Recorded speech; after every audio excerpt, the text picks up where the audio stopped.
Joyeuse Pâques, chers amis, Christ est ressuscité. Redisons-le autour de nous, et ce n'est pas pour rien qu'on vous accueille aujourd'hui dans cette belle nature qui ressuscite, la nature du printemps. Prenez votre Bible, vous prenez l'évangile de Luc, chapitre 24, à partir du verset 13, et vous allez redécouvrir la fantastique histoire des pèlerins d'Emmaüs, une histoire de résurrection comme il y en a peu.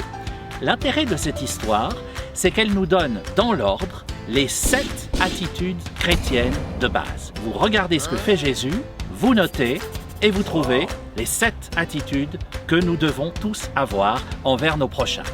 Rapidement, première attitude, rejoindre les autres là où ils sont, pas là où vous voudriez qu'ils soient.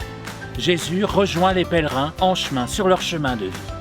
Deuxième attitude, faire route avec les autres. Marcher, faire quelques pas, prendre le temps simplement. C'est ce qu'il fait, il commence par marcher avec eux. Troisième attitude, écoutez votre prochain. Jésus ne commence pas par leur parler, il leur pose la question, vous avez l'air tout triste, qu'est-ce qui se passe? Et il les laisse parler. Quatrième attitude, leur expliquer comment la parole de Dieu les rejoint dans leur vie. Et vous remarquez que c'est seulement en quatrième que Jésus le fait. Cinquième attitude, Jésus se laisse inviter. Il fait semblant d'aller plus loin et il se laisse inviter par l'autre. Donc se laisser inviter chez l'autre, pas forcément l'inviter chez soi. Sixième attitude, célébrer. Qu'est-ce qu'ils font à l'auberge d'Emmaüs? Ils mangent, ils festoient.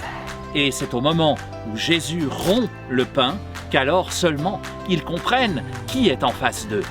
Festoyer, célébrer, c'est aussi partager l'Eucharistie, bien sûr. Sixième attitude, vivre nos repas de fête, y compris liturgiques. Septième attitude, la plus difficile sans doute, que fait Jésus? Il disparaît.